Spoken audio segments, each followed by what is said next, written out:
Nau mai haramai e te whānau. Welcome to Napier Boys High School. Kia ora. So it's time for speeches, and I know for many of you that word speeches sends a sense of dread into you as you anticipate getting up and speaking to your peers. For many of us, speeches is one of the worst assessments. It feels gross and it feels like something we just really don't want to do. Many students with that feeling in mind end up performing speeches that are well beneath the quality that they're capable of. If we're to be honest, all of us are capable of speaking in ways that show great inflection. We're all capable of speaking in ways that show interesting stories and unique content. We've all got ways to say things that only we can say. The trouble is, how come we can't bring that to that moment when we speak in front of an audience? So today on this video, we've got some students who have been really successful at being able to do this, and I want them to explain to you or to tell you a little bit of their process. We can see how students are successful at these things, and sometimes it's not crazy what they're able to do. It's just doing solid things and thinking it through and going through the process, and little bit by little bit bringing the natural talents all of us have in this area to the presentation of speeches themselves. So today you're going to hear from Elliot Weber, Manawa Rakati, Te Manako Totoru, Taika King and Harry Maxwell about how they go on to achieve excellent speeches at level 2 and 3. Thank you.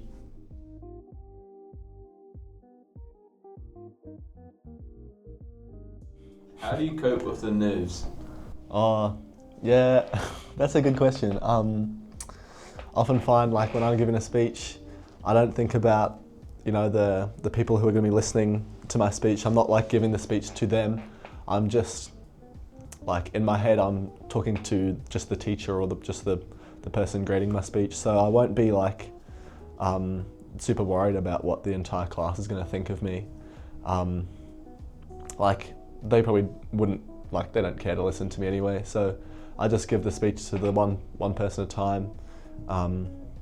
And I just get up there and start talking, and I don't stop until the end, basically. Yep. Well, when I'm doing a speech, I like to grab something. It kind of gives me comfort when I'm doing a speech, and you know, it helps me remember what I was going to say. I find that avoiding eye contact most of the time is really good. Like a lot of guys will go up and immediately look at their friends, and then their friends will be smiling, laughing, and then that just immediately clears the whole speech from your head. You're not thinking straight. So I find like places in the room like above people's heads, so it still looks like you're interacting with the audience, but you're actually just not really looking anyone's faces. For me, I think like doing the speech is inevitable. Like you're going to have to do it. The whole class is going to have to do it. So I'm just going to control what I can and not overthink it. Like it's got to be done. So yeah, just do it.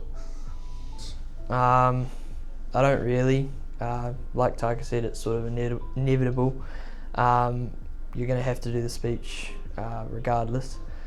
But I think you've just got to get in there and focus on what you're saying. I think, yeah, not focusing on the people too much, sort of looking above them. Yeah, pretty standard stuff, but yeah, that's how I sort of try to deal with it. How do you choose a good speech topic? Well, that's probably the most important one for me, and that one I find quite hard often. Yeah, a good speech topic has to be something that you're super passionate about.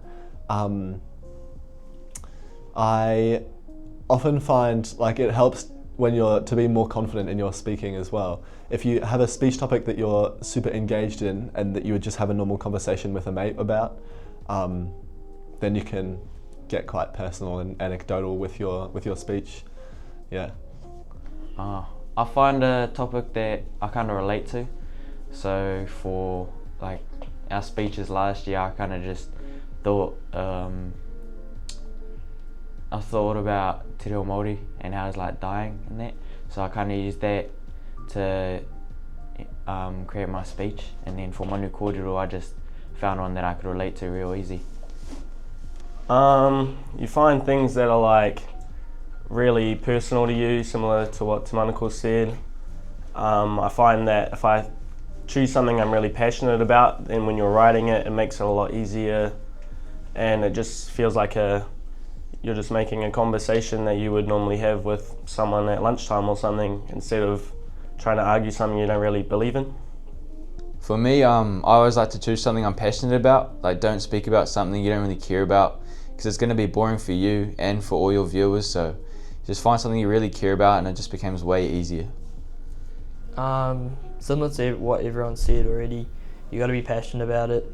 It shows. It's pretty obvious if you're not. Don't take the speech task as just sort of another thing to do.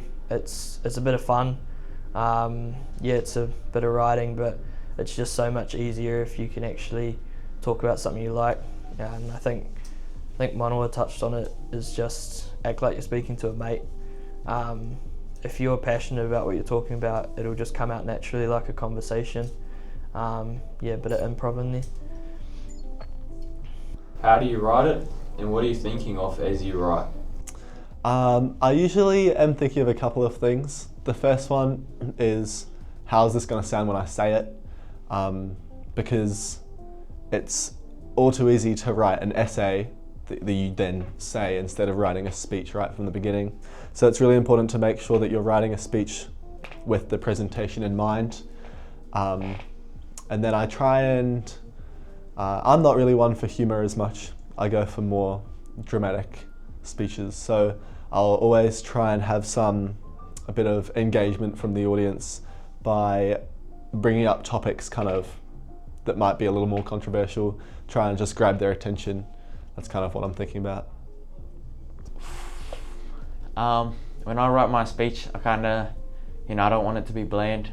I don't like it when a speech is just serious. So I kind of mix in emotions. So I go serious, sad maybe, and then, laugh. I have a laugh in there. So, yeah. I'm thinking of how I want to deliver the speech mostly, like what's the mood and the context of what I'm talking about. Like if it's something really sad, obviously I'm going to change the language that I use to be, more conveying that, or more comedic.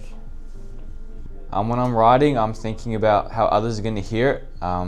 Because it's easy, like Elliot said, it's easy to write an essay, but writing a speech is a lot different. You've got to think about how to deliver it and the points where you need to do emphasis on or pause. So yeah, just think about how you're going to speak it and not really just how you're reading it.